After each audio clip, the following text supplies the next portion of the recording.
I'm Laju, and warm welcome to you on behalf of our speakers.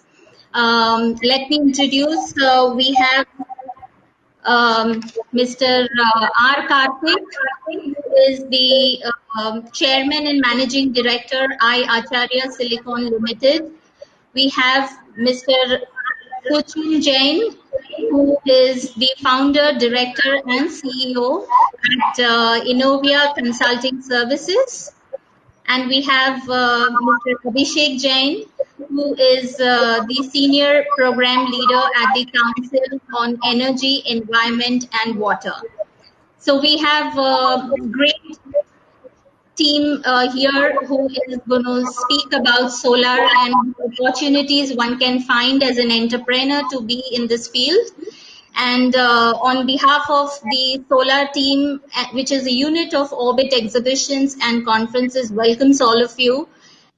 We have been conducting basically conferences on futuristic topics, which are very trending, and some of them are like hydroponics. We have electric vehicle charging station, and of course, today's session is about opportunities in being an entrepreneur for solar energy. So, how are we different from normal online webinars or conferences that is taking place? Basically, we work with a vision to introduce and share the opportunities one can get in the respective industry by listening, learning, and networking with the leaders, the entrepreneurs who will be there with you live on stage and who will share their experiences and show the path ahead. So today's topic is basically talking about, as we said, we have great industry people who are here as an audience, and we will be hearing about opening doors to be an entrepreneur in understanding opportunities in solar energy. So I would like to welcome Mr. R. Karthik on stage, who will be starting with our first session, which is a very interesting topic as to opportunities in starting business in solar. So, sir, over to you, and we will be happy to hear from you. Just for the audience, we will be doing the question answer session towards the end. So there is on the top, you will find a question answer session. So you can write your questions. We will take up towards the end. You can also raise your hand, and we will be happy to have you on stage. You can live interact with some of the audience, ask them questions. And some of our speakers have taken great pleasure in also sharing about their handouts, or they have some questions to share and ask, because we have people from the industry. So there could be a very nice, interesting, interactive sessions with the poll session, which we will tell you to have a look at that, and you can answer accordingly. So I would now invite Mr. Karthik to speak about the opportunities one can find in the solar energy. Yes, Mr. Karthik. Thank you, Laju. Good afternoon, ladies and gentlemen. Is the screen visible?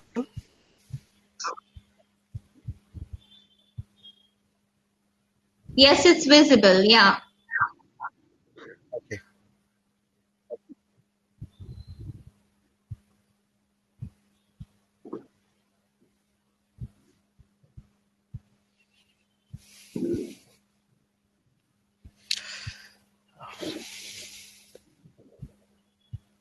Sorry, just a minute.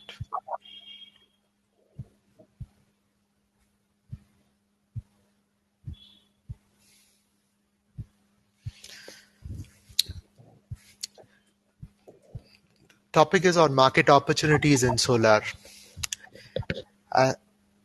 As you can see from the cartoon, the best things in life are always free, and we have missed the most obvious forms of energy. And now, last 5 to 6 years, forced to look at renewable forms of energy. A quick brief about what we do in the company. Acharya is a ISO 9001 certified company. We are a leading on-grid rooftop integrator in Tamil Nadu with over 3.5 megawatt of rooftop implementation experience on grid, specifically on the residential sector and few government projects as well. We have a 20% market share on the residential on-grid market in Tamil Nadu. And on the consulting space, we have done over 1.5 gigawatt of consulting projects from all the way from feasibility to power plant certification and power plant due diligence. And on the training division, we are the single largest training provider right now, certifying people with through MNRE, Ministry of Renewable Energy. We have a partnership with Solar Research Resource Assessment Wing of MNRE. And till date, we have certified over 6,000 plus people on various solar technologies and courses. Today, if you look at the main issues, there are three. One is energy security, energy access for all, and third is energy pricing. And within these three, you have various opportunities which come, so which we'll talk about in the next few slides. If you look at the bird's eye view on the overall market opportunities, you have manufacturing in the solar industry and in balance of system. If you look at solar panels, it's a huge investment requirement. If you look at solar cells or wafering or polysilicon, and there is always the balance of systems. Apart from that, you're looking at the mounting structures. You have the various ACDB, DCDB boxes, connection boxes.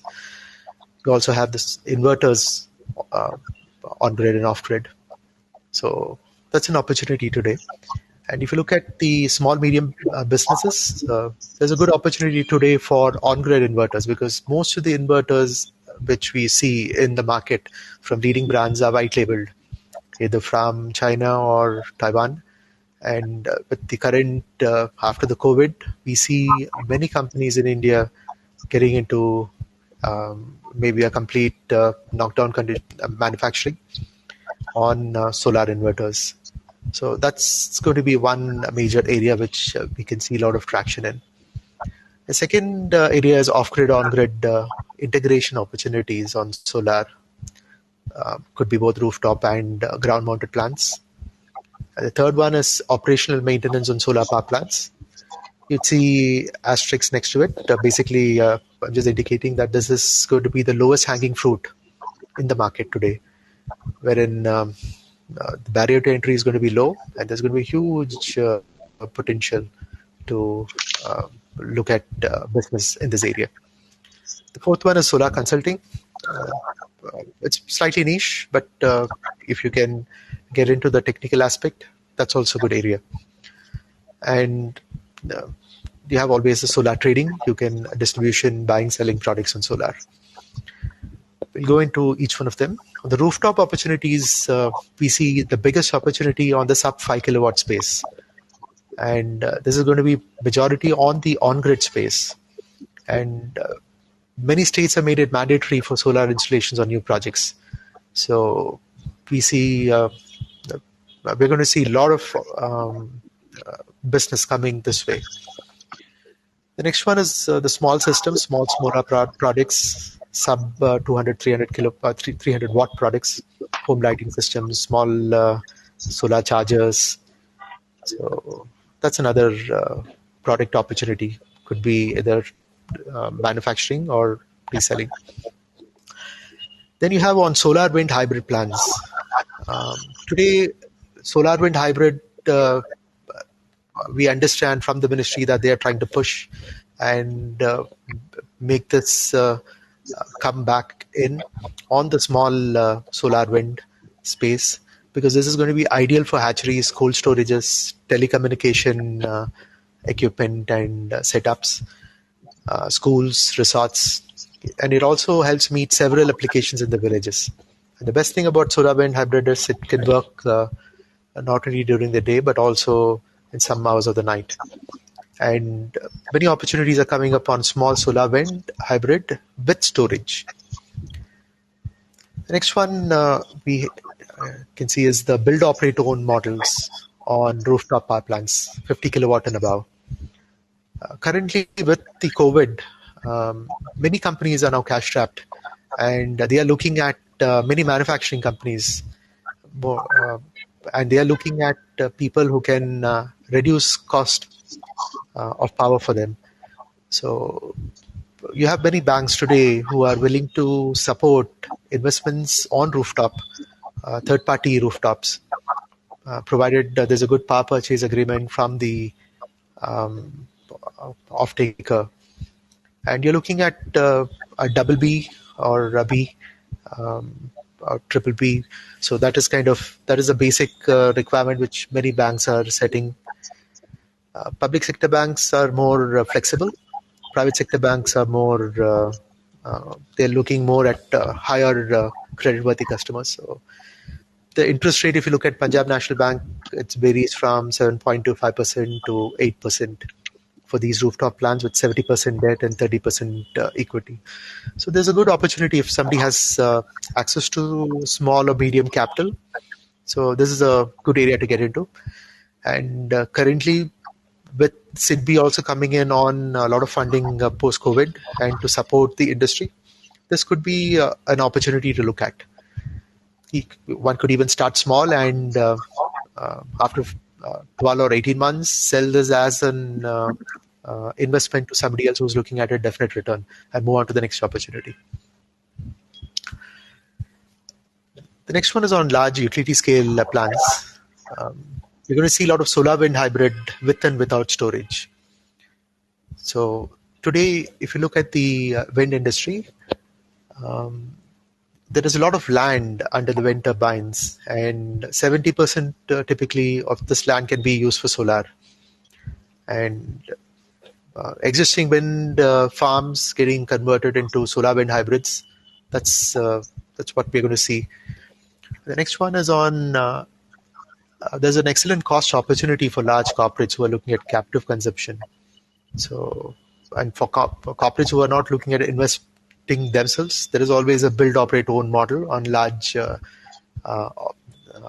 PPAs, where today the markets are moving more into bundled tariffs, wherein even though the developer sets up a solar power plant, he offers a combination of solar, wind, hydro, coal to the company which signs a PPA. So the overall cost comes down, and he's also able to meet the different type of loads, the peak load, the base load at different times of the day.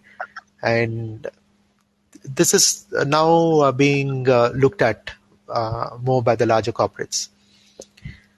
And as an offshoot of the above, energy trading will be taking off in a big way in India.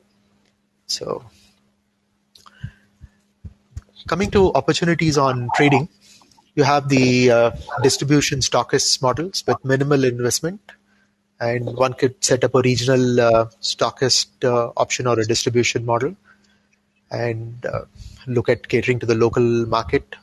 And there are many companies overseas today looking at presence in India. One is looking at a joint venture for manufacturing. Another one, they're looking at people who can represent them and sell their products.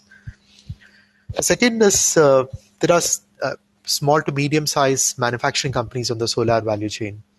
So they're looking at consolidating. One can look at consolidating their raw material purchases and reducing costs for them.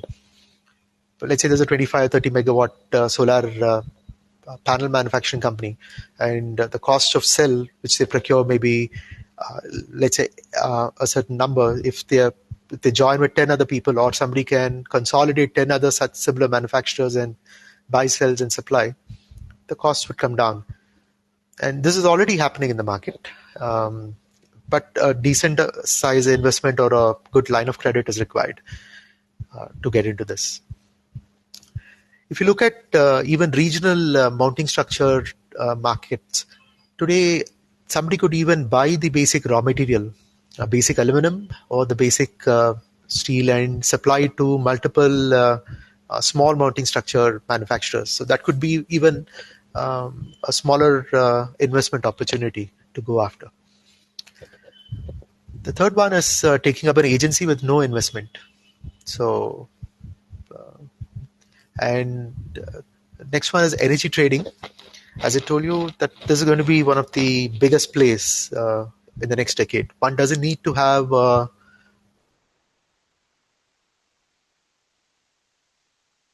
license to get into this. One could always lean on somebody who already has an existing broker license and source both the off-taker and the developer and get a commission on this. So one doesn't need to get into a broker license or have a full-fledged setup. All that one needs is just contacts to get into this. So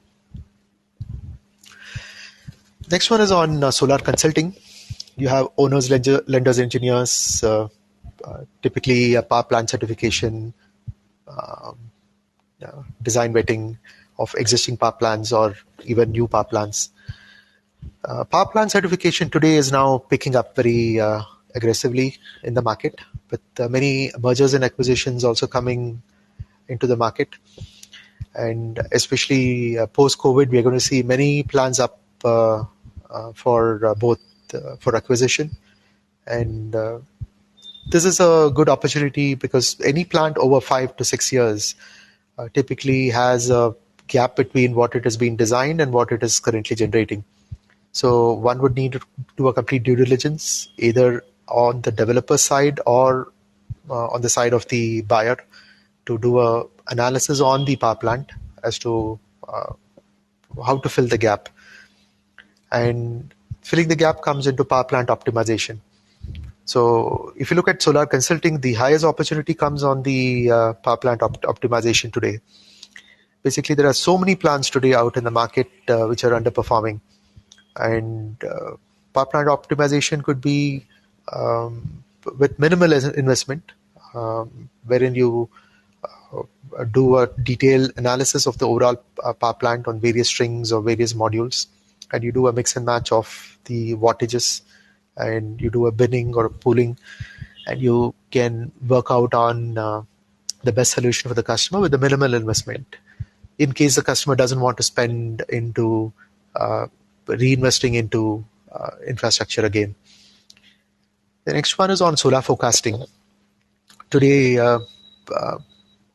we are talking about 3 to 5 minute forecasting. I think it's still not come there, but we see that coming in the next 2 or 3 years.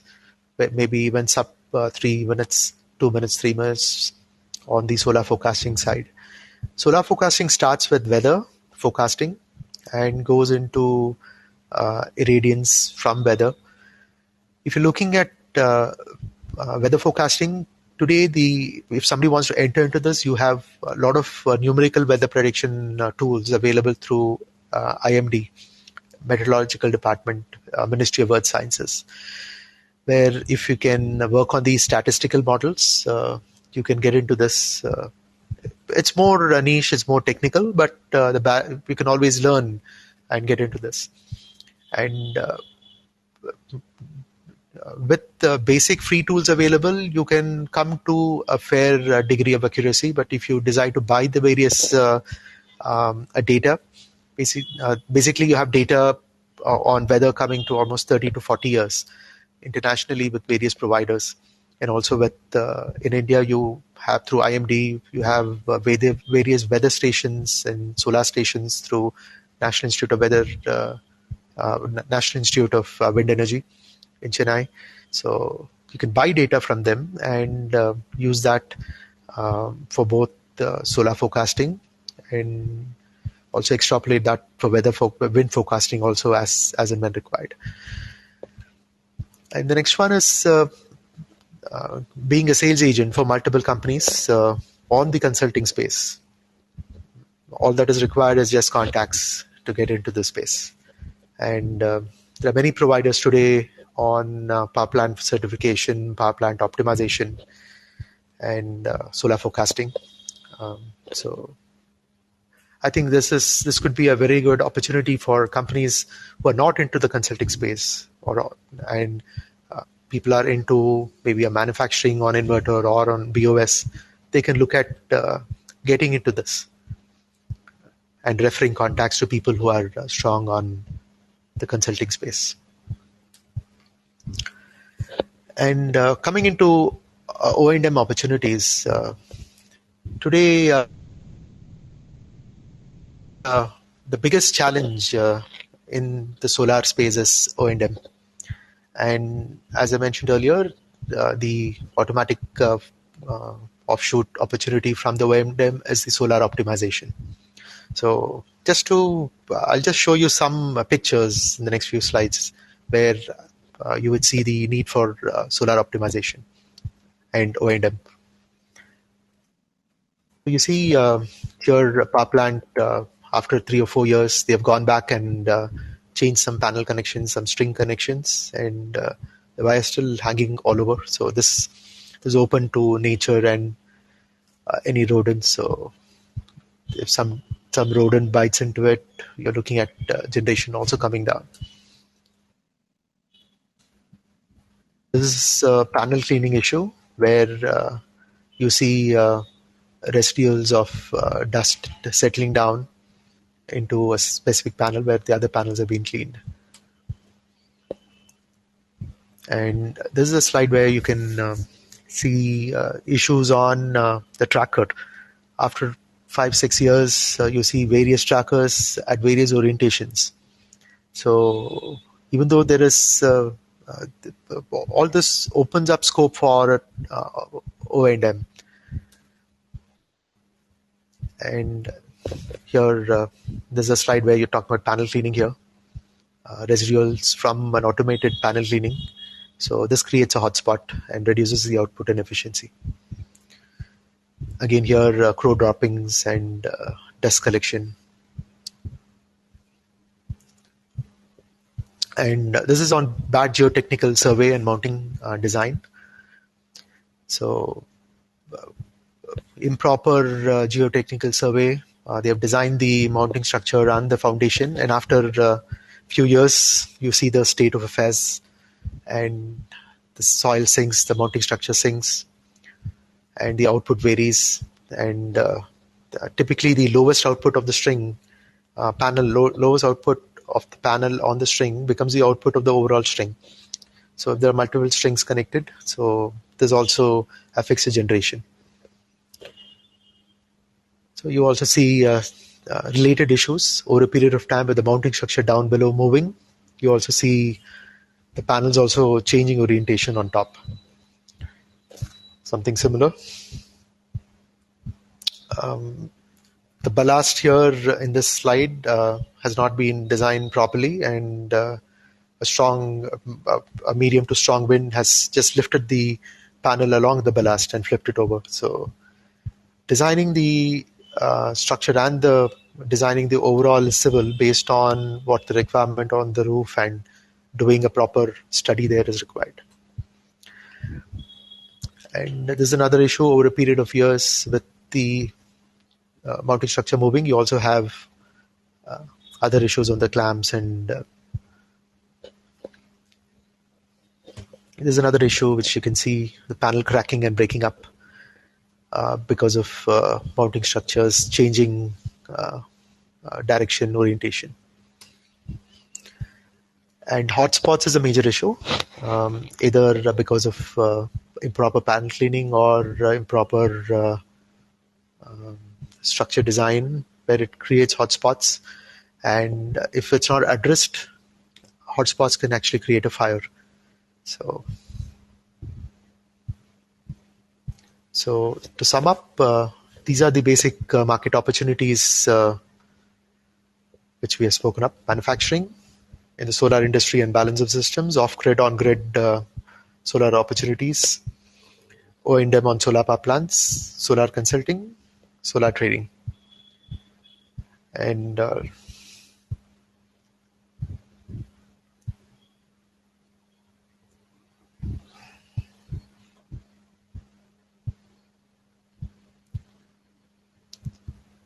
this is just a screen snapshot from our website, iacharya.in, where we offer training right from basics of solar all the way up to high-end design. We offer solar site analysis, energy yield estimation, PV-SOL, PV-Assist. We also have best practices where a lot of issues on installation, and we also cover some O&M also on this. And this is for pure people who are looking at pure PV technical sales, who are not looking at any hardcore technology related. And this is on large utility scale design and installation. So, and here we also have best practices in design and implementation, and also we cover basics of forecasting in this course. So that's about it from me today. So if there's any questions, we can always address it towards the end. Thank you. Over to you, Lajju. Yes. Hi. So, viewers, I think if you have obviously liked Mr. Karthik's presentation and what he shared, please share your likes in the button below. It is a good encouragement to have it from you. Well, they say that India is currently number 5 in global standing for solar installations. So, and of course, India has a tremendous solar energy potential because we are blessed with the sunlight that we have, and it is in abundance with us. And they say, but however, there is a constant fight for demand and supply, and hence there is a great opportunity for us to see if one can, get into this particular industry. So, who can it be better than me now inviting Mr. Suchin Jain, who is basically a very interesting background. First of all, Mr. Suchin Jain is an ex-naval architect for the Indian Navy. And Suchin says that he wanted to utilize his expertise in technology to provide high-tech solutions and innovations, and thus launched his company, which is Innovia Consulting and Services. And he aims to provide an automated, waterless, self-cleaning system for solar rooftop panels to enhance the electricity production. So I'm very happy to have you share the stage with Mr. Suchin Jain, and he is going to also talk about a very interesting topic as to how to enhance the efficiency of solar panels, thus making it affordable to the end consumer. And that's probably really the need of an hour, which probably the audience would want to hear it from you, Mr. Suchin. So over to you. Thank you, Lajju. Thank you for inviting me to this eminent forum. Sure. And I just want to brief you that we have cutting edge technology today in this segment. So a little brief about me. I've been in the Navy and I'm a naval architect, and I quit Navy 6 years back. And since then, I'm working on these innovative technologies. So we have set up a number of hybrid solar power plants, on-grid plants, and then we gained a lot of experience how we can further improve the efficiencies. In fact, one of our plant is performing and it is giving the highest power per unit basis in the country. So with this background, I will take you to my presentation.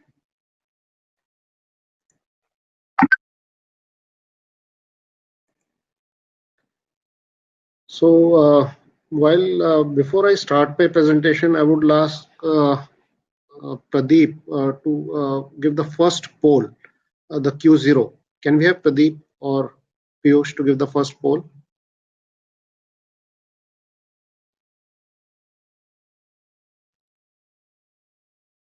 Hello, are we there?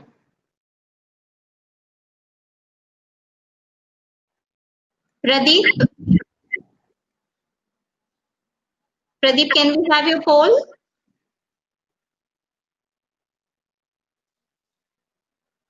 Okay, no issues. So we'll. Yes, I think we have made it open.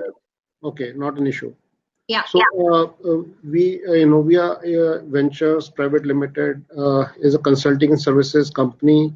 It's an IIT IIM alumni venture, and we are registered with Startup India, and our solution is completely Make in India. So we are presently incubated at Nexus, the startup hub at American Center, and we are supported by Ministry of Small and Medium Enterprises and Ministry of Electronics and Information Technology. So this is a patented technology which has been completely developed in India, and it is waterless solar panel self-cleaning system, which enhances the power of the solar power plants. So I'll tell you what the problems are being faced today in the solar power plants. So if you can see that there is, as Mr. Karthik also mentioned about the issues being faced, there's a lot of dust on the panels. So this is a clean panel, and the dusty panel will definitely reduce the power generation. And as Mr. Karthik also mentioned that it is not very remunerative to work in the O&M sector. So and even today, due to Corona, the manpower is not available to clean. So the panels are just left unattended, and it is a gross loss of power happening today because of the dust. Look at the second picture. Now this is a large area of solar power plants on the rooftop buildings. Now here, the water is not available to clean them. The groundwater is not allowed to be used for extraction and cleaning the panels. The potable water, the municipalities do not allow to be used for washing purposes. So what is being used today is actually illegal to use water cleaning on the panels. Now in the third picture, as we see that the large rooftop is there and large area of solar panels. So here there is a problem of water, and there is also a problem of the access. The rooftop cleaners who go and work on these panels are also exposing themselves to the risk of life, because there is high voltage DC current running in these panels, and God forbid if there is short circuit, so it can be fatal. And also while working on these rooftops, they also run the risk of being falling from the rooftop. So there are various issues in this segment today, in the rooftop segment, which are not addressed. There is no technology available to date which could address this. And the solar power plant continue to perform lower than their design capacity, and almost losing 50% of their power generation due to all these problems. So now we have a unique disruptive solution for the solar rooftop. We first make the panels slippery by our special coatings so that the dust does not stick to the panels, and then whatever dust comes on top of them, we blow them clean using compressed air. And we can perform this action multiple times a day, even though ministry MNRE specification says that cleaning once in 30 days, but the power plant owners are cleaning them once in 15 days or once in 7 days. So that is the maximum being performed today. But here we have a solution which can continue to perform as per the requirements, and it can do the multiple cleanings within a day, and also without the use of water or without the use of manpower. So we have some controllers, we have the system. Now we have taken a dirty panel which is having more dust than usual, and after our system, our fully automatic and programmable system is used, the panels are cleaned. So we don't have any moving parts on our system, because if you use any brush or anything which can touch the panels, it also leads to some abrasions over a period of time, and it can also lead to loss in generation as the years pass on. So since we do not have anything which touch the panels, so it is completely completely safe for the panels to use, and fixed thing, so it does not require any maintenance. So coming to the benefits of this technology, we are able to increase power generation anywhere from 30% to 100%, and we are able to reduce the payback period of your entire investment in the solar plant as well as the investment in our solution. The combined payback period is reduced by up to 40%, and we are able to clean the panels multiple times in a day automatically, and that too without requirement of any additional rooftop space. You would know in the rooftop, generally the power plant that you can set up is generally lower than the consumption of that building. So even if you want to increase the generation in your rooftop, you cannot have more rooftop because the space is limited. And here is our technology: without increasing any rooftop, without installing any additional panel, we give you more power than you're generating today, and that too waterless, without using the water. So now here I will give you the live proof of concept. So we have made up a small jig to demonstrate that, and in this we have already coated the panels with these coatings. As you can see in this multimeter, the reading is right now 26, and we have installed our cleaning system on top of it. Now suppose I put some dust on this panel, then you would see how the reading changes. Now you can see it has dropped down to 8. From 26 it has dropped down to 8. So this is what the dust is doing today to the solar power. The installed capacity is not being generated, and now I'm going to remove this dust without any use of manpower, without any use of water, and it will be removed and will restore back the power generation. See, the system is on, and you can see that power is coming back to normal. The multimeter reading has increased. It has gone up to 25 now.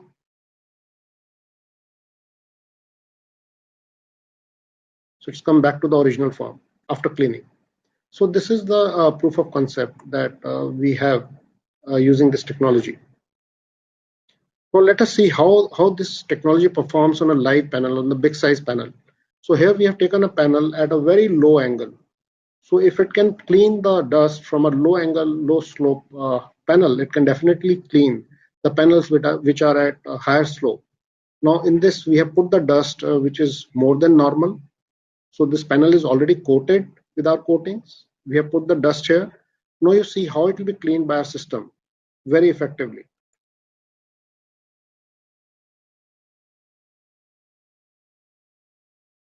See, the dust is gone.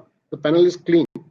So this was a more than usual amount of dust that we have put here, but when the system runs day in and day out, it runs, there is no dust on the panel. So we have been running the system for last 2 years at our office complex, and no one has cleaned it, and the panels are still shining and bright. They are working at their optimum level. So I would like to have a poll here. Can I have my question 1?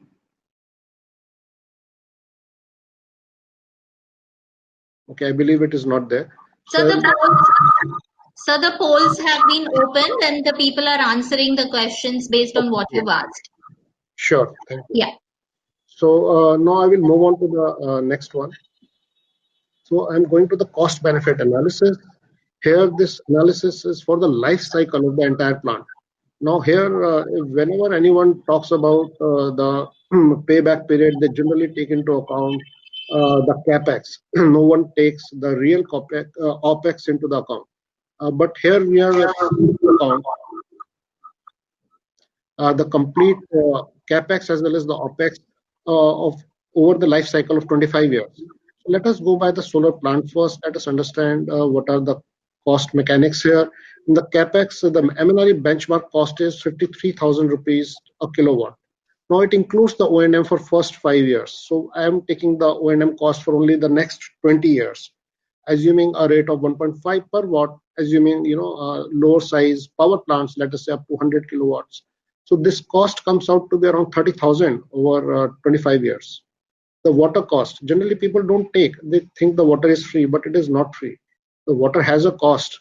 So we are considering that 4 liters per week per kilowatt, and including at a cost of rupees 3 per liter. So there is a cost of almost 15,600 rupees to water. Altogether, there is a cost of 98,600 rupees to a kilowatt over the life cycle of 25 years. Now, the revenue as on date, even though the cost has increased in the commercial segment drastically, but still I'm taking only 8.5 rupees here. At many places, it is even 12 rupees. But just going for the uniformity and the sake of calculations, I have taken 8.5 here. The units produced per day, per kilowatt, I saw in one of the MNC maintained plant where they have given their O&M contract to a company. And after the surprise check in the first 1 year, they have generated only 2.4 units per kilowatt as an average, annual average. And when we went there, physically saw it, it was very dusty, even though the O&M contract was in place. So you cannot really depend on the O&M, because that O&M is actually leading you to a gross loss of power. It is a much bigger loss maybe you might have given the O&M contract at a very low cost to save the cost for the company. But what is happening in turn, the revenue is suffering. The power generation is suffering. So now in this case, even if we take 2.4 units per kilowatt as an annual average, we are able to generate 1,67,000 worth of power in 25 years. So this is 170% of your initial investment of 98,600 rupees. Now payback period it comes out to be actually 15 years here, and the life cycle cost per unit of electricity comes out to be 5 rupees. And if we look at the manual cleaning cost per cleaning cost, it works out to be almost 76 rupees per cleaning here. Now coming to our solar panel cleaning system, we have been able to bring down the cost drastically, and it stands at 20,000 rupees as a capex. The opex is only 5% of this the entire system cost, and this 5% for 25 years. I will take 24 years because the first year comes free along with the system. So for the 24 years, it is 24,000 rupees. There is no water cost. We do consume more electricity by our compressors, but if we look at the extra power generation, this extra electricity consumed over 25 years is only 9% of the extra power that we have generated using our system. So total the life cycle cost is so much, and in this cost we are able to generate much higher, almost the same amount of units that are generated after this kind of an investment. So we are able to give almost 282% revenue vis-a-vis the investment, and the payback period is almost 9 years. And the cost of electricity is lower. The cost per cleaning is also lower because we are doing multiple cleanings, automatic cleanings per day. Once we combine our system on top of the solar power plant, so if we look at the cost, how it is varying, 53,000 plus 20,000 makes it 73,000, but the O&M cost does not add up here because in the same cost we also do the O&M for the entire solar plant. So the cost remains same. There is no water cost. So the electricity cost is there. So if we look at the total capex plus opex of the solar plant without a cleaning system and a solar plant with a cleaning system, the life cycle cost, it is hardly a difference of 10 to 12%. Now in that you are able to get double the generation, and you are able to reduce the payback period by up to 40%, and the cost per cleaning is quite low. So I have a poll question here. If it can be made online, then all of you can answer that. I'll move on to my next slide. So now here I have taken the cost benefit analysis for 25 years again for the utility solar panel cleaning system. It is in the megawatt capacity. Now the capex here are into the megawatts. Here the revenue is being taken as only 3 rupees per unit, the average revenue, and the units produced per day per kilowatt. I'm taking above than the market generation. Actually, I'm taking 4, and despite that, the payback period is quite high here. And if I look at the cleaning system, our capex here is 1.1 crores here per megawatt, and which is far lower than the rooftop cost. But if we look at the power generation, even though we give 1.5 units extra, we are able to do the payback period reduction by up to 20%. So even here it is viable. We can make it more viable as we are able to achieve the economies of scale. Next one, the impact of this technology. There are a lot of environmental, economical, and social impact. In the environmental, we are able to save 1 million liters of water per gigawatt, almost 600,000 tons of CO2 per gigawatt annually, and annually we are able to save almost 600 crore rupees per gigawatt. And we are able to save and most of all, we are able to save the lives of the rooftop workers from the high voltage DC electrocution and falling from the rooftop while working. Rooftop workers is the 6th most dangerous job in the world. There are about 100 to 150 deaths that are happening per annum by falling from the solar rooftop as per US Bureau of Labor Statistics. So this is the impact of this technology. We have already been granted India patent last year, and we have applied for the US patent already. We have already done some new designs and new research has happened. So we'll be applying for the upgraded patents very soon. So As part of the World IP Day, our solution was selected among the top 5 technology innovations that can build a green India, and it was covered by Your Story. This event was organized in support from the Ministry of MSME and National Research and Development Council. Your Story also premiered our solution to the world through their online news article, and we saw really a large amount of traction because of this news article. So our target market is like within India, there are about 3 to 4 gigawatt already installed in the rooftop segment. In the world, there is about 100 gigawatt installed today. And Government of India has got a target of 40 gigawatt by 2022, even though we might miss it slightly, but even I assume that by 23, 24, or max 25, we'll be able to meet this target. Now, our segment, what we have selected is the rooftop owners in the commercial, industrial, residential, and institutional categories. So business model is selling the complete solution directly and through the channel partners, where we do the design engineering, we do the procurement, installation, commissioning, and operations and maintenance. So for the large solar companies, we are also open to licensing the technology, where we undertake the entire design engineering and project management, and the partner companies does the installation, commissioning, and the operations and the maintenance. So the basic channel partnership requirements are like we will prefer solar experience and also the access to the clients, the ability to invest in the system demo for a minimum 15 kilowatt plant and one extra 15 kilowatt plant to keep ready for installation at any given time, where we'll provide the complete kit for installation, we'll train the team for installation, and we'll share the area leads with you. So the competition is, we have no direct competition, only functional competitions comes from the manual cleaning and the robotic cleaning. As we know, even Mr. Karthik has mentioned today that O&M manual cleaning is not very attractive. So this is also leading to a lot of loss actually. So the manually, as we have seen, it is inconsistent, unreliable, and has increasing cost over time. It also runs the risk of life, and due to Corona, manpower is not available.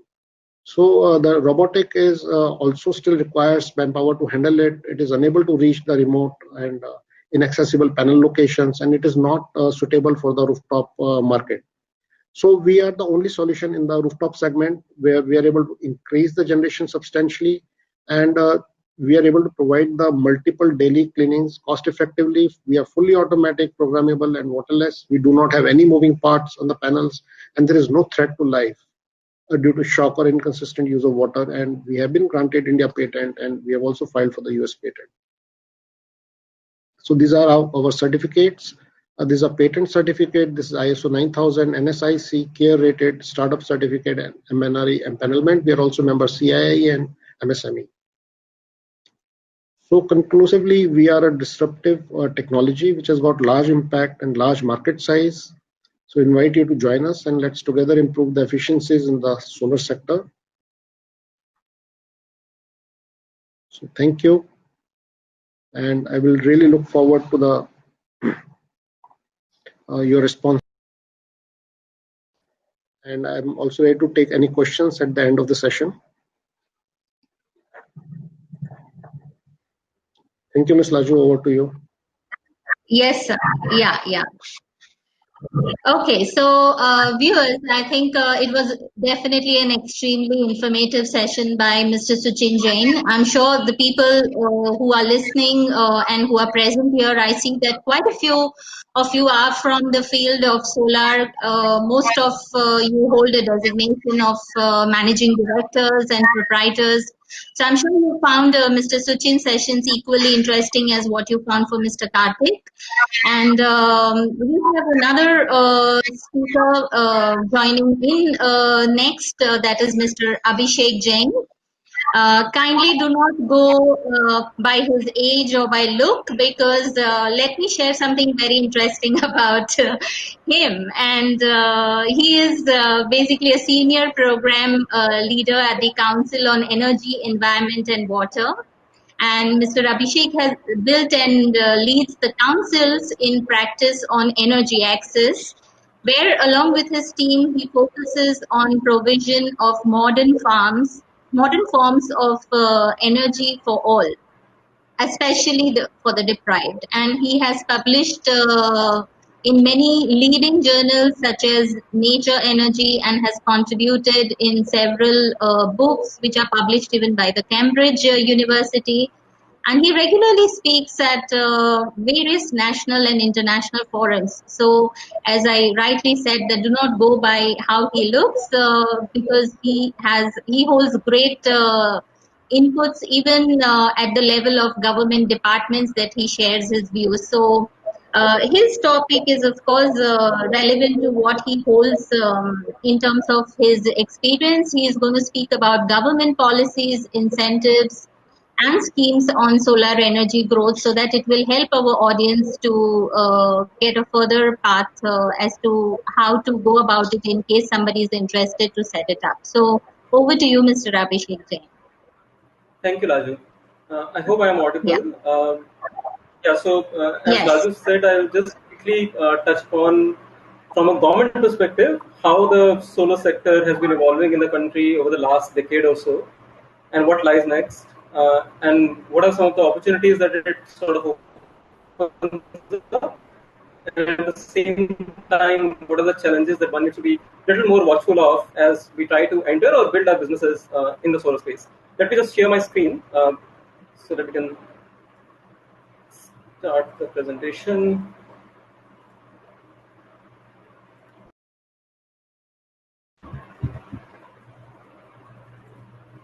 Okay, I hope this is visible to everyone. So, Yes, it is. It is, yeah. Yeah. So as Raju mentioned, I come from an organization called Council on Energy, Environment and Water. CEW is an independent, not-for-profit policy think tank based out of New Delhi, and we have a couple of small regional offices in Lucknow, in Raipur, and so on. It's a 10-year-old organization. We are close to 70-member team, mostly researchers in different fields with masters and PhDs, be it in engineering, be it in economics, social sciences, and so on and so forth. There are several focus areas that we have at the council where we focus on various issues related to sustainable development. But we have a significant focus on energy access, power sector, renewables, industrial sustainability, air pollution, climate adaptation, long-term modeling for climate change, as well as new over-the-horizon technologies, be it hydrogen or battery technologies, and so on and so forth.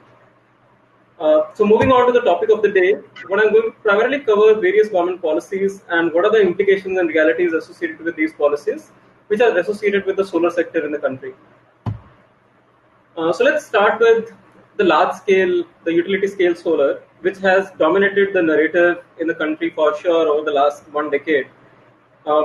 Most of us would be familiar that India has a target of 100 gigawatt of installed solar capacity by 2022, and in many ways, I think we are moving in strides and bounds forward against that target. And I'll quickly discuss like how the target is actually shaping up. But most of the target is split in sort of 2 or 3 forms. I mean, there is rooftop solar, there is large-scale utility solar, and utility solar is taking the larger share, as I said. And within the utility scale, there are 2 dominant models. One is a solar park-based model, where a developer develops the solar park, which are typically anywhere upwards of half a gigawatt, 500 megawatt or more. And then multiple project developers install their own projects within the solar park. In addition, the standalone solar projects are also picking up and actually becoming more and more in the recent years. In fact, a couple of years ago, the bulk of the large-scale solar capacity was coming from solar parks, but now majority of the deployment is actually happening in the standalone areas. And one of the reasons is that earlier getting clearances for land, for line of access in terms of electricity connection, transmission network connections, etc., was not as straightforward because local state governments were not as familiar with the solar technology and so on and so forth. But as the state governments are embracing technology more and more, we see now standalone solar projects are sort of kicking up and up, and their share is increasing lately. With regards to government support on solar parks, there is a central government assistance in the form of central financial assistance, which provides capital support for project report preparation, also for transmission network connectivity and basic internal infrastructure at the solar parks. Most of this is directed through MNRE and implemented through SECI. If you look at the current state of affairs in terms of how solar has evolved in the country, we have close to, in terms of large scale solar, we have close to about 31 gigawatt already installed on the ground. Another 22 gigawatt is under implementation at various stages of project implementation and construction. And we have another 32 gigawatt, which is right now tendered and yet to come under the implementation or online. But what has been fascinating in the last 5 years in the solar space in India, that we have seen a compound annual growth rate of close to 18%. Now, of course, we started with a small base, so the growth rate would seem larger, but sustaining that growth rate year on year has been phenomenal. But despite all this seemingly rosy picture, what are some of the key challenges which are emerging, which are making the large-scale utility solar projects, I would say, not less attractive, but certainly a hard bet which not everyone can pull in, and one needs to understand the play of the space to before entering into the space. So some of the top challenges in the sector, one is the payment delays from your off-takers. So most of the large-scale solar plants, barring in some cases where you have open access and can be directly commissioned with some of the industries, etc., most of them are actually selling power to state distribution companies. And we all know the kind of challenges that generation sector face in terms of recouping revenues on time from the distribution segment. And solar is no different. We also see delays in payments quite regularly across the board. There are few states which are doing better, few discoms which are honoring the payment schedules much better than the other states. But what this does, like the entire financing and the business model that the project developers have, where they have tried to squeeze in every penny, because this reverse bidding that happens in solar is fairly competitive. So the tariff at which they actually quote the power to the off-taker, if there are delays and the delays are not honored with the adequate interest payments, it significantly hurts the developers. So that's one sort of big risk which is out there. The second, as we are seeing over the last few years, is the cost of solar has tremendously dropped in the country, thanks to large-scale manufacturing, not just within India but also largely outside India, which has brought the panel cost down year on year. And as a result, what is happening that the plants that are getting commissioned in recent years have a much lower tariff compared to the plants which got commissioned, let's say, 4 years ago, 6 years ago, and so on and so forth. And those who have locked in themselves in those older plants, they are now seeing that, oh, the solar is now much more cheap. Why should I continue paying 7 rupees, 8 rupees, or 10 rupees per unit when I can now get solar at 3 rupees a unit? Whereas the capital cost was much higher back then, and hence the developer has put in much more money, and the economic viability for the developer is only possible if the same contract gets honored for the duration of the PPA, whatever that duration might be. But we have seen now both in the government segment, Andhra Pradesh became a poster child example where they tried to renegotiate or not honor the past power purchase agreements, which were at much higher tariff. But similarly, also we are now seeing lately cases, even in the private sector, where some of the commercial or industrial consumers who have ventured into solar early on are now trying to renegotiate contracts with their project developers partners to bring down the tariff. Which certainly is not a great signal for the market, because those who have invested early on are now sort of feeling a burn because the costs are coming down.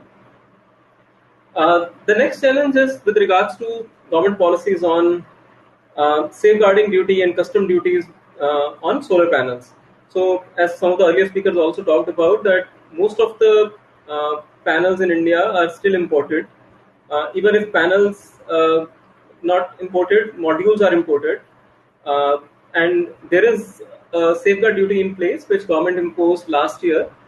It was quite a haphazard decision which has led to quite a bit of challenges in the sector, particularly for developers, because the financial modeling that they had done for their projects based on the prices of modules, prices of panels, went haywire, because now you have to pay an additional safeguard duty if you are importing these modules from some of the other foreign countries. However, this comes under the PPA agreement as a change of law, so they of course can pass through the cost to the off-taker, which ultimately will get passed to the consumer. But what this means is that the cost of solar power for the ultimate consumer goes up. However, the motivation to do this safeguarding or custom duty is primarily to promote the local manufacturing of solar panels and modules in the country. Now, as some of you might be aware that India does not has as much raw material for manufacturing solar in home. We still need to, earlier we started with importing panels. Now largely we are importing modules, but slowly, hopefully we'll move towards importing wafers and then polysilicon. But unless we keep going up the value chain and keep doing more and more value addition in India, the manufacturing in India would not be as viable. So it is with that long-term view that the government is trying to safeguard the manufacturing sector and promote the manufacturing sector, but it has a short-term burn on the actual consumers and those who are in the developing space for solar, because they end up paying a larger price for the same.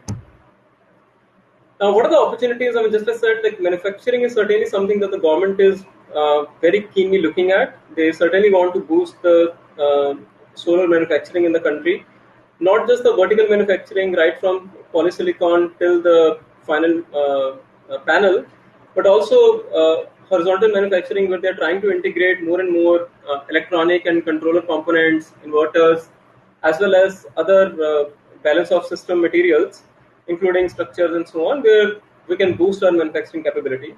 So certainly there are opportunities in that space if some of the new businesses are trying to enter into this arena. And the other kind of opportunities which are emerging in the recent years is to look at, and I think Mr. Karthik also spoke about this briefly, is to look at hybrid bespoke models, where we all know that solar can only generate power when the sun is shining, which means that the intermittency and the reliability remains a challenge. And what do you do in the evening hours, in the night hours, and so on. But now there are, in fact, SECI has done a couple of tenders in the recent past, where they are actually seeking models where you can provide 24/7 supply, or you can power supply, particularly in the peak hours in the evening, and at a differential tariff. If the rest of the day you are supplying power at 3 rupees a unit, in the evening hours, if you are able to supply by adding batteries, by making a hybrid with wind, and so on and so forth, you get a higher tariff, something like 6 rupees, 6.5 rupees, which is a win-win situation for the DISCOM and the developer, because DISCOM needs power at that hour and it are willing to pay the higher premium because the system goes under imbalance if they do not have the power at those hours. And the distribution or the developer ends up making more handsome buck for the unit by actually integrating to some degree storages or wind power into the system, so that the overall system becomes much more reliable and much more predictable.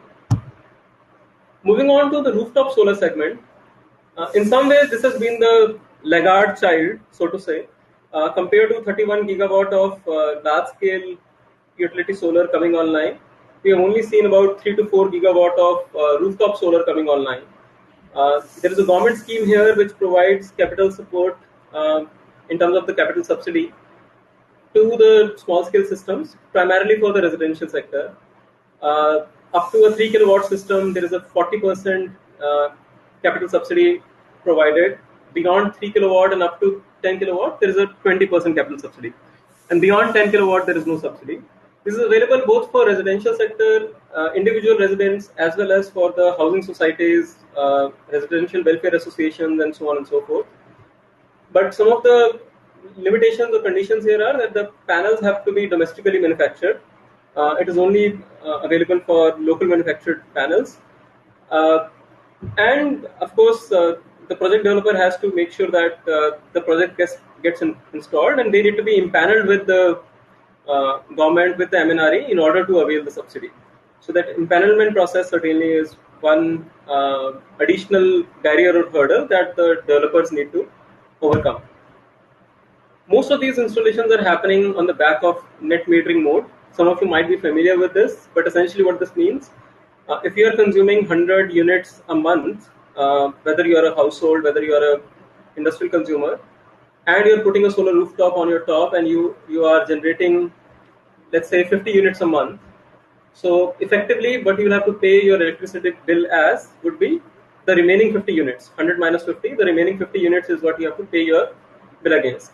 Now, this is fairly attractive for the consumers, especially for the industrial and commercial consumers, who one, have higher tariffs, and two, the tariffs are telescopic in nature, which means that the more number of units you are consuming, the higher the per unit tariff you are paying. So if you are able to shave off your effective monthly bill month on month, you do not just reduce the number of units you are consuming, you're also reducing the effective average tariff at which you are paying your bill. And that's why we see most of the uptake in the rooftop solar coming on back of commercial and industrial consumers. Residential consumers are slowly picking this up, but the pace remains fairly slow as of today. And the net metering, because it is associated with the power sector, your distribution companies are involved, is under the purview of the state governments and the state regulators. So each state regulator has defined their own guidelines as well as their own regulations with regard to net metering. Also, the tariffs structures under net metering. It's not a direct subtraction in all the cases. In some cases, there are provisions for consumer to roll over the consumption and the generation up to a month or up to a quarter. In other cases, there is no such provision, and so on and so forth. So this is fairly state specific, and it is important for the developers to understand the local state regime before sort of doing their business model evaluation and so on. Some of the challenges that we see in this sector, because the capital cost subsidy is provided on the benchmark cost or the tender cost, whichever is lower, MNRE has been bringing down the benchmark cost year on year, which means that it is becoming more and more difficult for the developers to meet those benchmark costs, which means that they get a subsidy component, but it's a lower subsidy component than actual 40% of the cost of the system or 20% of the cost of the system.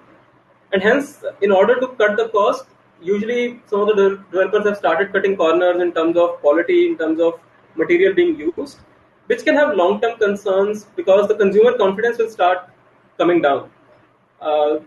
Because if the solution is not going to actually live its life, if the inverters are not going to live their life of about 10 years or so, or solar panels 20 to 25 years, the consumer confidence will come down and will impact the overall sector adversely. The other challenge is that, as I said, main traction has been with the commercial and industrial consumers and not as much with the residential.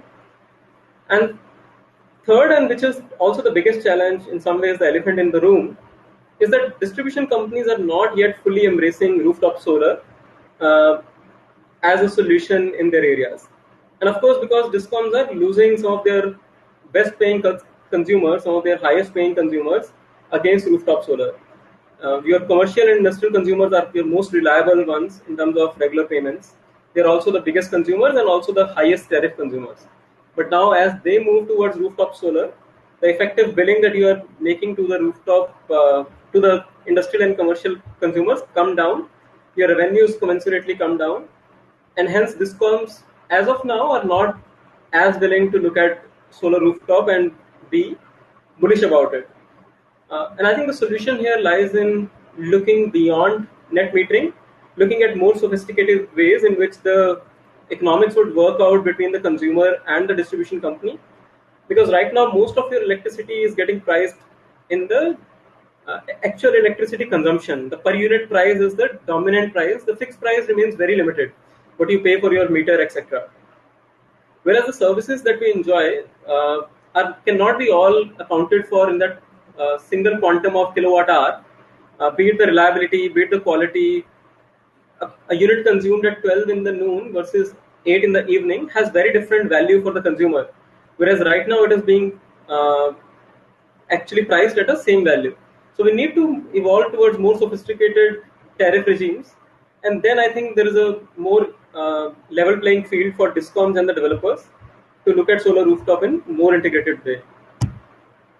In terms of opportunities, while net metering is not really kicking up a whole lot, but opportunities with regards to new business models are all certainly emerging. And these include if some of the consumers, let's say especially if you're living in high-rise buildings, you do not have access to roof. And even if as a consumer you want to go towards solar, what do? So some of the solutions which are now emerging is to look at community solar, where the RWA or the housing society either can put solar on the overall society rooftop, or they can even put solar at some other location. It could be a location identified by the developer, identified by the DISCOM, and then the residents of the locality can either part own the system, everyone contributing and sort of having a shareholding on the overall system, or they can just subscribe to the service of green power. And both these models are now emerging. They are being piloted out in areas of Delhi. In fact, CEW is working with all 3 DISCOMs in Delhi to pilot these models. Similarly, we are looking at another model which include on-bill financing. This is primarily to solve the problem of upfront cost, because many customers who might be willing to look at solar as a solution do not have sufficient upfront cost to put a 3 kilowatt system, 5 kilowatt system, which costs about anywhere between 1.5 lakh rupees to 2.5 lakh rupees. Whereas they are interested to actually avail the service of green power, solar power. So in this case, what happens that the DISCOM or the developer puts the system almost giving as a loan to the customer, and then the customer pays back to the developer or the DISCOM on a month-on-month basis as part of your electricity bill, which means that your upfront cost gets shaved off, but you are just paying a little additional premium because you are availing green power. Moving on to the off-grid schemes, the bread and butter off-grid schemes that have remained there for this whole decade are primarily solar lantern and solar home systems, which have also promoted access to lighting and access to basic electricity among rural households, remote households. Solar home system got a lot of thrust under the Ministry of Power Saubhagya scheme as well, which aimed to connect every willing household with the electricity. And there were some of the remote areas in the country, particularly in the northeast, in some of the hilly states, where because the grid could not be extended, large number of rooftop solar home systems were deployed in order to provide electricity to these households. These systems still receive central financial assistance of about 30% on the capital cost.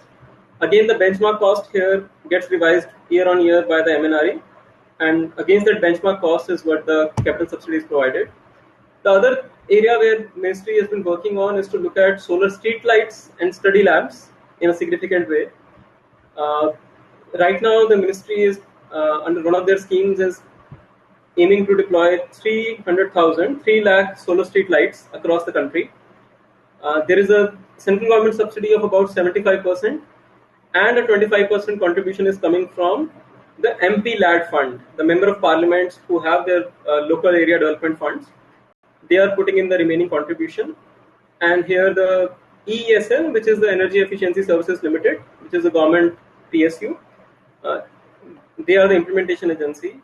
Apart from the street lights, the solar study lamps have been a major focus for the last couple of years of the government. And these are primarily being almost entirely subsidized by the government and mainly being rolled out in northeast states as well as in the left-wing extremist districts of Chhattisgarh and other states. Some of the challenges that we see in the off-grid space, the market is slowly stagnating, especially with the grid electrification reaching every nook and corner of the country. While the market is still there and month-on-month sales are happening, the growth in the sale has been very, very limited.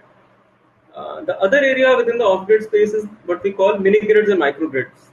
Some of you might be familiar with these, but these are essentially small-scale local grids, usually deployed in remote rural areas to cater to local population of 50 households, 100 households, couple of hundred households.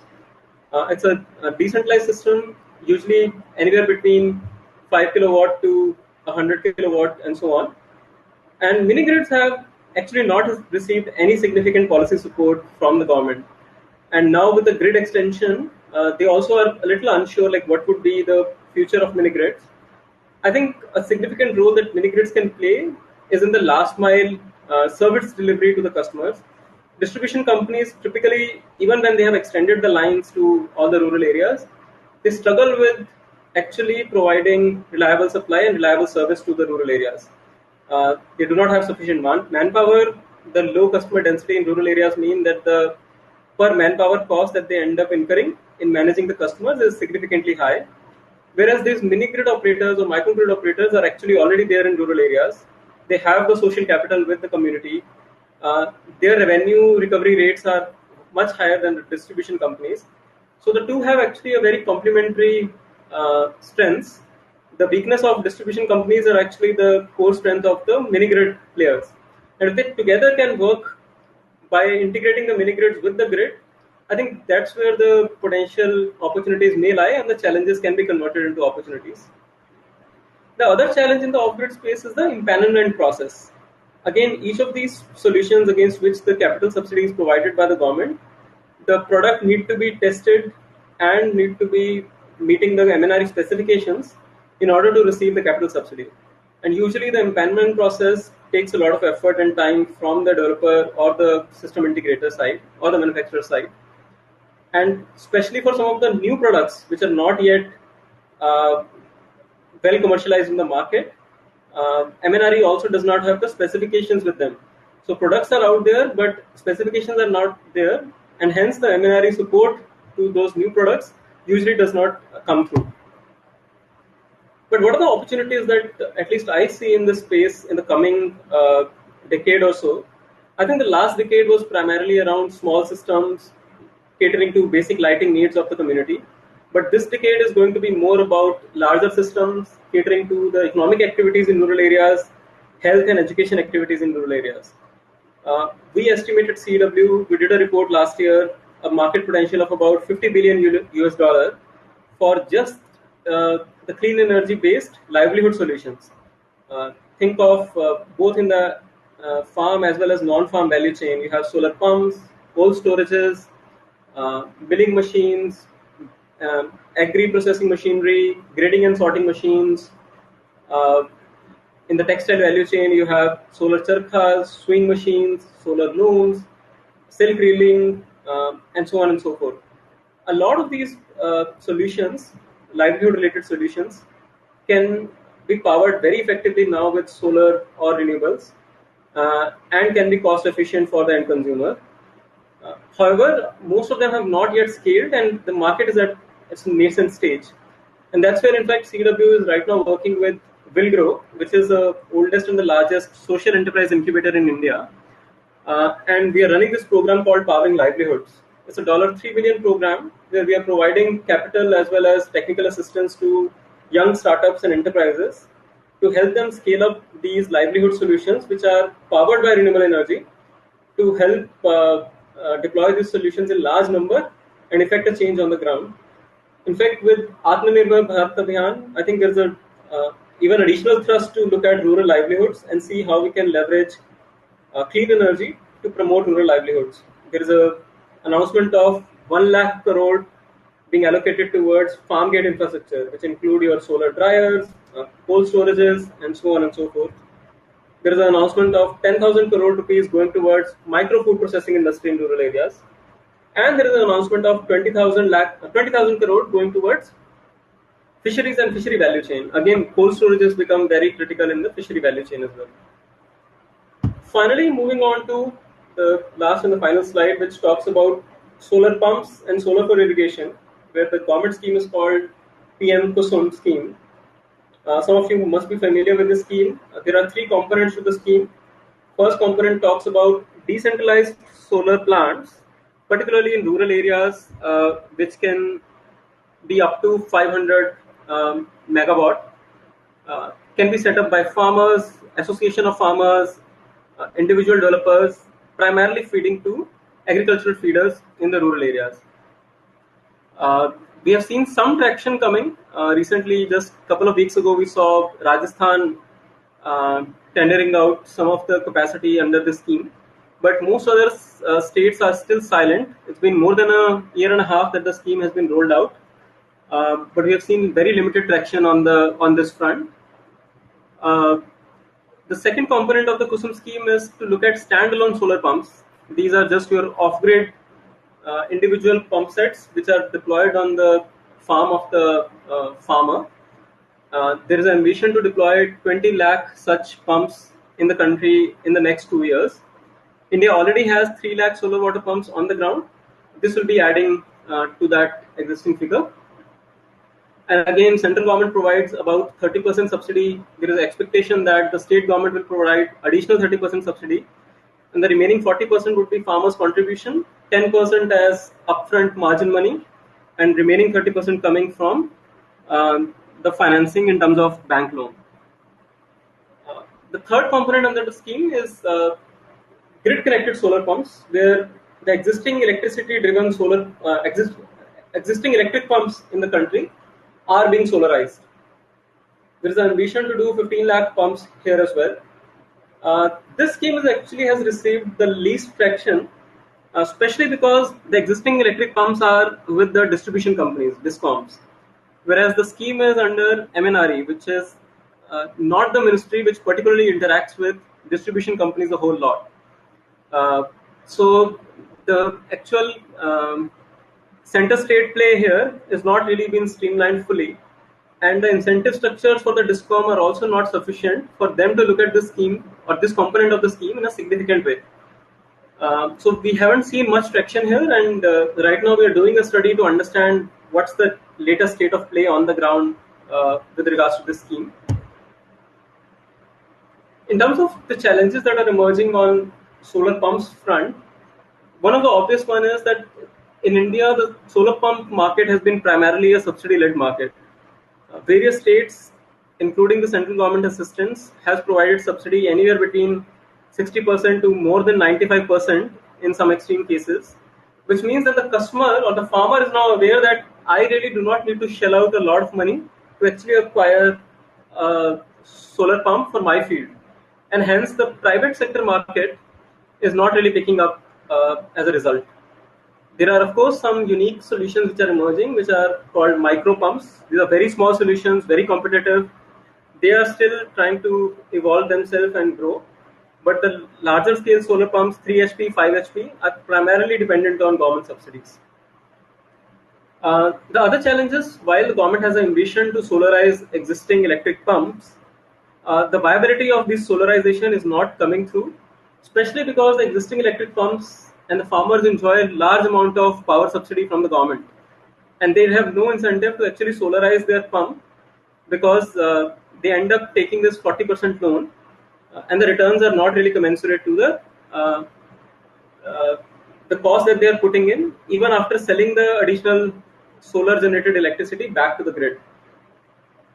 And the final challenge is, while farmers are interested and coming forward to put these decentralized solar plants in rural areas of up to 500 megawatt, it's very hard for them to organize financing for these plants. And these are significantly capital intensive deployments. So unless that financing challenge is overcome, we will probably see more private players rather than farmer associations coming forward to deploy these decentralized systems. Some of the opportunities in this space, of course, India is the largest market for solar water pumps. The current deployment of more than 3 lakh pumps is also the highest number of solar water pumps anywhere in the world. So certainly, if you want to be in the solar water pump space, India is the place to be. But at the same time, lately we are seeing that the government tenders, the conditions in the tenders are more favoring large-scale manufacturers rather than small-scale players. So maybe small-scale players will need to sort of work as contractors or subcontractors with the large-scale players who would be primarily probably winning some of these tenders, etc. That's all from my side. I look forward to the conversation and questions from you all. Thank you. Okay. Thank you, Mr. Abhishek.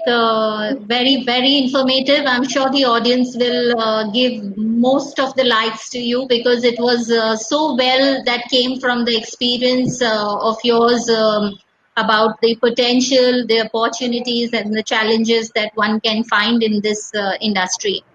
So I think we had all three sessions, which were very, very informative to the audience. I see we are almost about 130 people from the audience who were listening and who are part of this seminar and conference, and I'm sure they found it, encouraging to learn more from your experience. So let's go to the question answer sessions. In case you would like to come on stage and interact with the speakers, please give a raise your hand. I would definitely invite you on the stage. I already see some hands that are there. Let me pick a few. All right.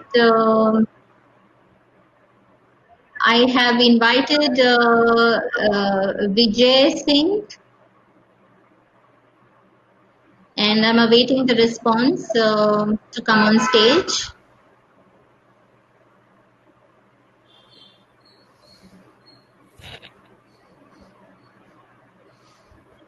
Can we have you on stage?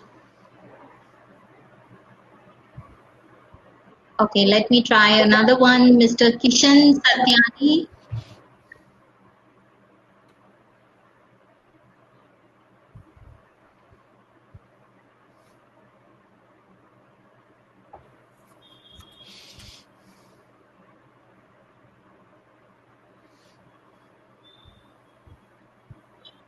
Mr. Anuj Palaria.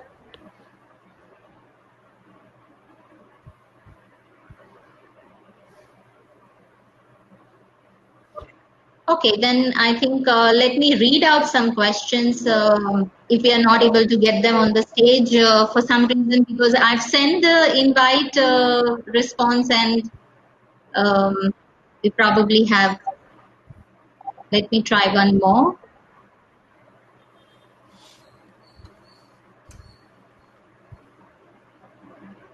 Okay.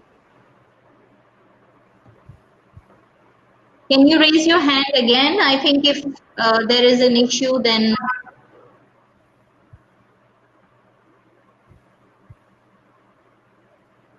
Mr. Puneet Tagra, I've invited you on stage now. Since I just got 2 seconds ago your hand up. Okay, I see we have Mr. Kanchan Chaudhary.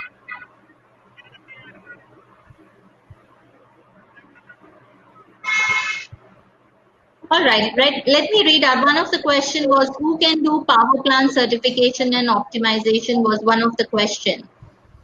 Yeah. Can we have one of the speaker answer, please? Shall I take it? Sure, please. Yeah. Typically, you can do power plant certification for rooftop plants or utility scale power plants. It's more, there's more value add when you do it for large utility scale power plants. And typically plants over 5-6 years, where there's a gap between what the plant is generating and what is designed to generate. But notwithstanding that, there have been plants as low as even as 20 kilowatt where we have done power plant certification, where it was like a carport we did. The carport was very close to a swamp where there was methane gas coming out of it, and the panels had got degraded because of the methane gas. And over a period of 3 to 4 years, the outputs on each panel changed. So we went to the plant and resized the whole plant to 15 and a half kilowatt. The balance panels were not used because it went below a certain output level. So you can do optimization for any kind of thing, any kind of capacity based on the requirement. And typically, power plant certifications, the requirement comes more from the lenders as well as from the investors when they buy the plants. Typically, plants which run for over 18 years go for M&A. So that's where the market is. And the kind of rooftop requirements which are coming out on build, operate, own, we see a lot of power plant certifications also coming in the next year and a half or two for rooftop plants in the range of 100 to 500 kilowatt. I hope that answers the question. Thank you. Okay, thank you. Thank you, Mr. Karthik. Okay, there's one more question. Is the revenue for solar power per unit rupees 8.5? And somebody says that I read new contracts which are also signed for rupees 4 per unit. This is a question from Mr. Ramakrishnan. And he has also added one more question which says INR 3 per liter for water seems to be on the higher side. And how did you arrive at that value? So probably Mr. Suchin Jain, would you like to answer that?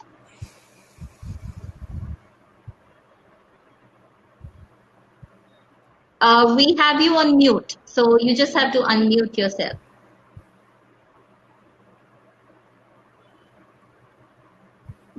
Okay, is it on now? Yes, we can hear you. Okay. Well, thank you for the questions. So your two questions are there.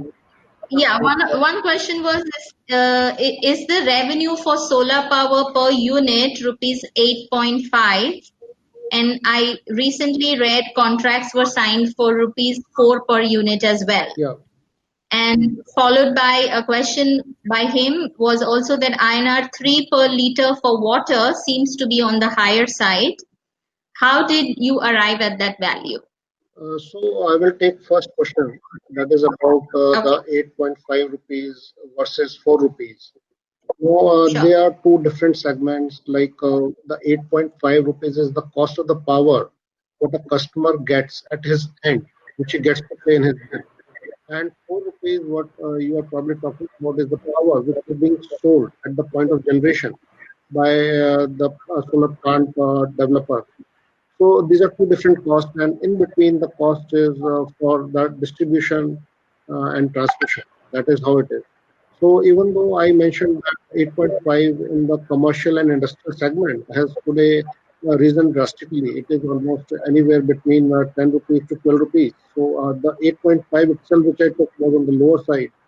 So that now we have to understand where the confusion is. Confusion is regarding the cost of the power generation and the cost which is being sold to the end customer. So there are two different costs. So the cost which is generated, the rates are coming down there, but the cost which is being sold to the end customer after the distribution, those rates are going up. So that is the difference in the two. While we talk about lower rates, like for example, you have mentioned about 4, in many cases today, the latest bidding, the cost has even come down to 2.6. So, that is all the cost is coming at the generation level. And this is not only the cost of the components. This is the cost is also affected by the cost of financing. That is what we have to see. Now, when we talk about the utility scale, the power cost at the generation end can come down to 2.6, primarily because of the capital, the foreign capital, which is coming at low cost. But when the same plant is being installed in our own country, let us say in the rooftop segment, where there is no foreign capital coming in, you are putting your own money or you're taking a loan from the bank, that is coming at a much higher cost. So you will never get 2.6 rupees there. So there are some issues that we need to understand. The awareness needs to be there about the cost and the mechanisms, how they are working. They're very different for the utility segment. They're very different for the rooftop segment. There's a different cost at the point of generation. There's different cost at the point of delivery. So only if you are able to remove the in between the discom, you generate the power and you only consume it. You can save on that distribution cost. But there you have to pay the cost of the capital which you deploy on the plant. So I think that should be sufficient to answer that part. Now, moving on to the next question, that the cost of water is 3 rupees. If you see, I have seen that in many solar power plants which are large utility scale, they are deploying even RO plants. Now, you cannot put the groundwater, you cannot put the potable water on the solar panels. They have to be water which is of required quality, which can be put on the solar panels. So the quality, if you want the water at a quality, the cost is one has to pay the cost of that. Even if you are using the groundwater, even if you are using the potable water, both have a cost. So that is the cost which you have taken, and it is called the rooftop segment.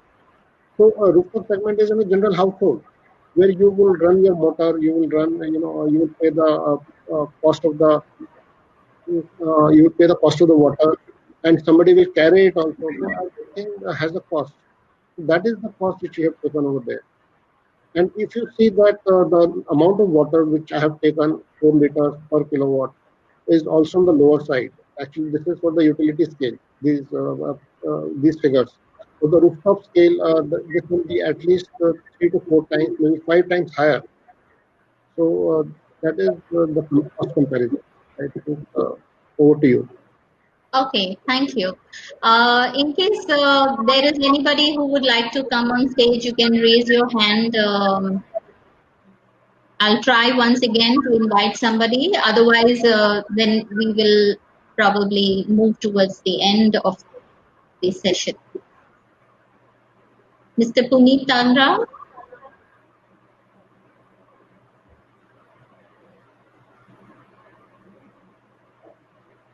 Okay, so I think I'd like to take this opportunity to thank all our three esteemed speakers, Mr. Karthik, Mr. Suchin Jain, and Mr. Abhishek Jain. Thank you so much for your valuable inputs that you have given to the audience. I see that we are almost about 132 people who have participated, and there is a tremendous response because in some of the questions, Mr. Sachin Jain has already also answered live in the question answer session to some of the audience. And with this, there are some leading companies that I see, like we have Sterling Wilson, who is part of our audience. We have India Solar Power, we have Solar Idea, we have Reven Technologies, we have GK Power, we have Unitop Power Electronics Private Limited, and Suntech Energy. So, and quite a few are all as directors and proprietors. And I really would also like to take this opportunity to thank the audience here. Thank you so much for your patient listening.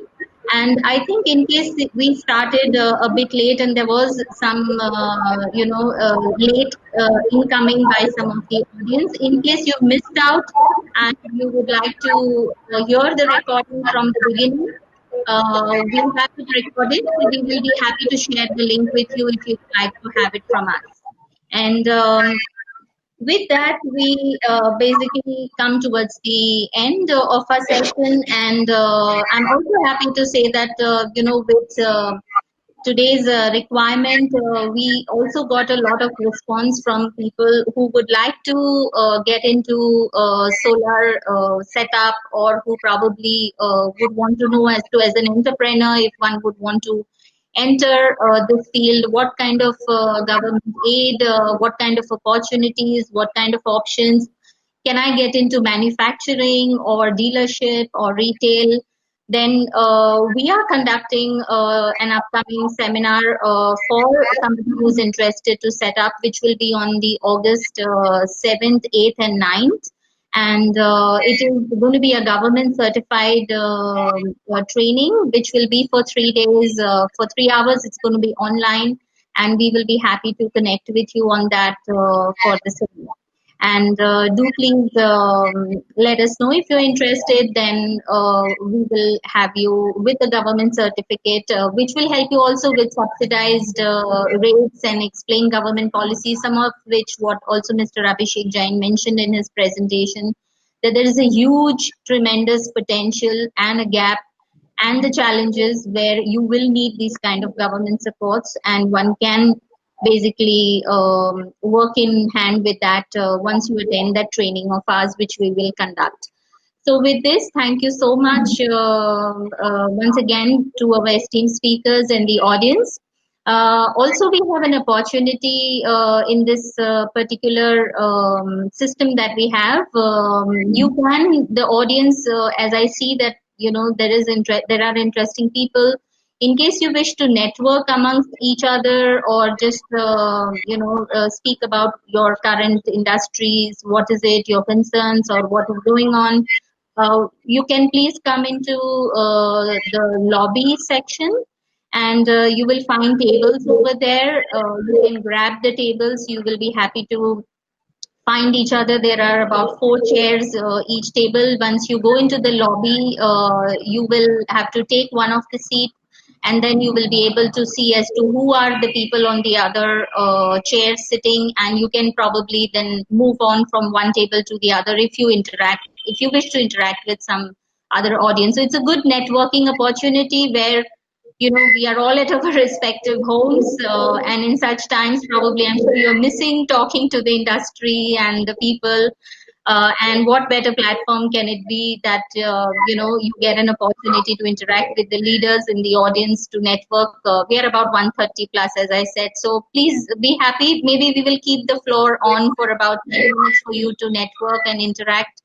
And so those interested can move to the lobby, and those who wish to not that, we are happy to have you, and thank you so much. And we look forward to our next upcoming sessions. We will have it probably in September, and most probably we will have speakers also from another leading company. We have already a confirmation from Sterling Wilson, and we will have some other speakers join in. So if you found it interesting, we will be happy to see you again.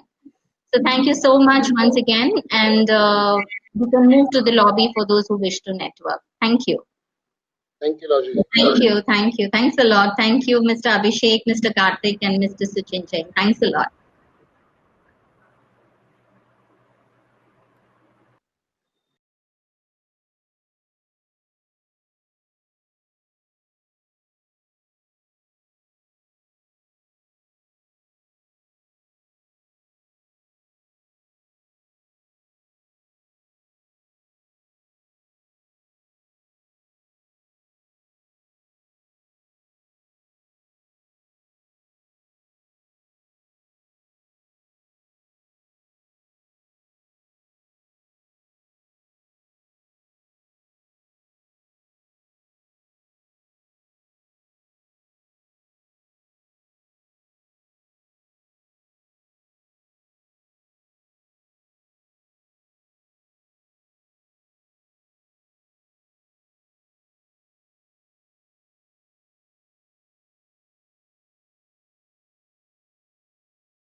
Hi, sorry, I'm back. My mistake, I apologize. I think for the networking, you would have to go in the lounge and not in the lobby. So my mistake, please.